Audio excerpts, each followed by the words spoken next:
Good morning, Michael. How are you? How are you? Doing well, thanks. I'm doing good. If you've been considering buying or selling a car in the past year, you know the global auto industry is supercharged. Here to provide insight into the 2022 auto trends is Michael Bohr, co-founder and CEO of CarLotz, the nation's largest consignment-to-retail used vehicle marketplace.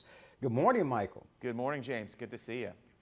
Good to see you too. So, how has the auto industry's computer chip shortage and all-time inventory lows impacted the auto industry? Yeah, it has been a crazy couple years in the auto industry for sure. It's been a total roller coaster. We started in 2020 with COVID and not really knowing what was coming next. And then quickly, with the stimulus dollars making the consumer feel a little more flush and able to buy cars, we saw great demand for used cars and new cars. And then what happened is the supply chain issues that kind of came along with COVID began affecting the market. And so we saw a lot of new cars not being made because these computer chips that need to go into the cars weren't available.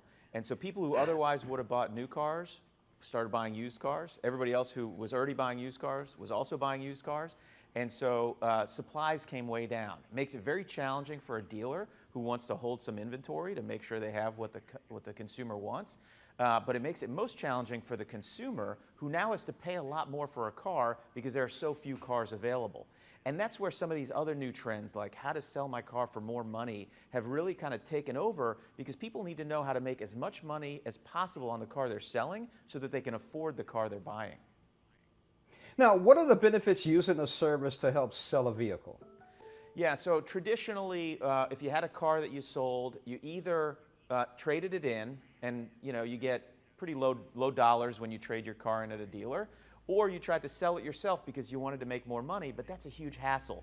So our business, which we started about 10 years ago, and we have a location in O'Fallon on Highway 50, our business enables the seller to have us professionally merchandise, market, and sell the car, and so the seller gets a retail value for their car instead of a wholesale value.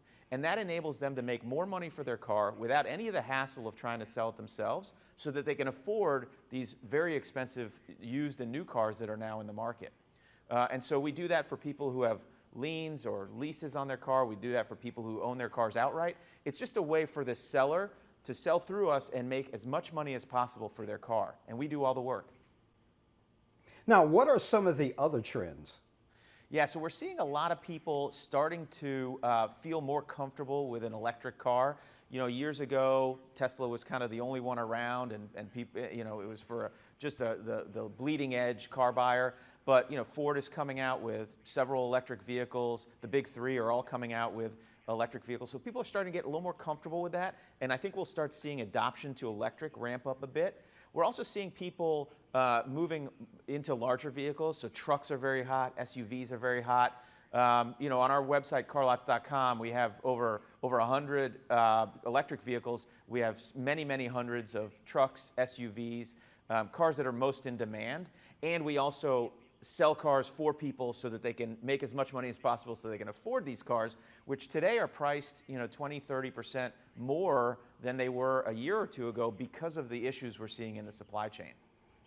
I agree with you, Michael. A year ago, I was looking at a car and it was at a particular price. And then when I looked again, actually 2021, I looked again, it was at 2020, I was thinking about it, but 2021, it was $8,000 to $10,000 higher for the used car. And I was like, man, that's crazy. That's not uncommon.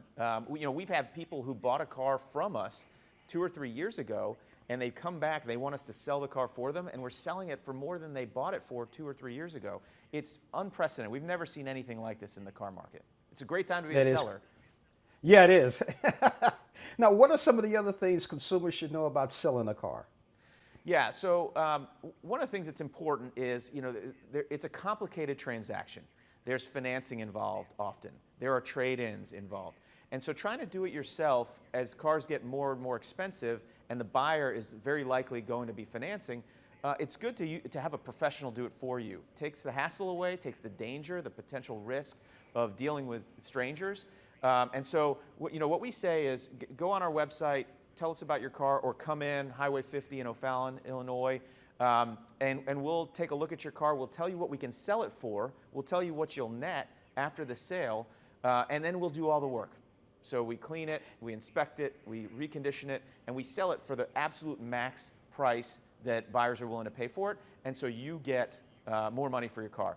It's a great concept. People know consignment with clothing and furniture, maybe art, but a lot of times they haven't heard about it in the auto space. And so we're thrilled to open up in the St. Louis market and tell people about our business. Michael, speaking about that, you know, Toyota is saying that they're not going to produce any new cars in the month of February. Two questions. Do you think other manufacturers will follow suit? And how will that affect the economy and the price of used cars? Yeah, it's a really complicated topic. I mean, cars need chips to operate all the features, electric seats, the windows, driver assist modules, everything needs chips. And so some car dealers, some car manufacturers use kind of old school chips that they've been using for years. And those manufacturers are having a really hard time getting those chips because those chips for the chip makers are the oldest, lowest margin chips that are available. So car makers that are migrating towards more advanced chips, those chips are available.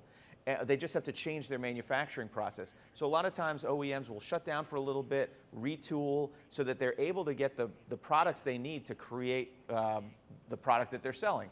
In this case, like you mentioned, Toyotas.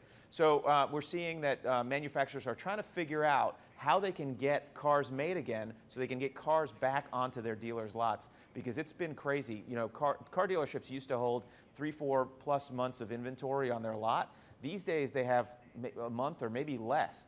And so the consumer doesn't have as much choice. They have to pay more for their car. Sometimes they have to wait long periods of time to get the exact car that they want. So it's not a great situation for the car buyer, and it's really not good for the car manufacturer or the dealer. Everybody's suffering in some way along the supply chain. So everybody's trying to figure it out, and I think, you know, we'll get there eventually.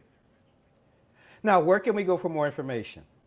Yeah, so you can stop by our location on Highway 50 in O'Fallon, Illinois. You can go to carlotz.com. You can talk to any of our people over the phone.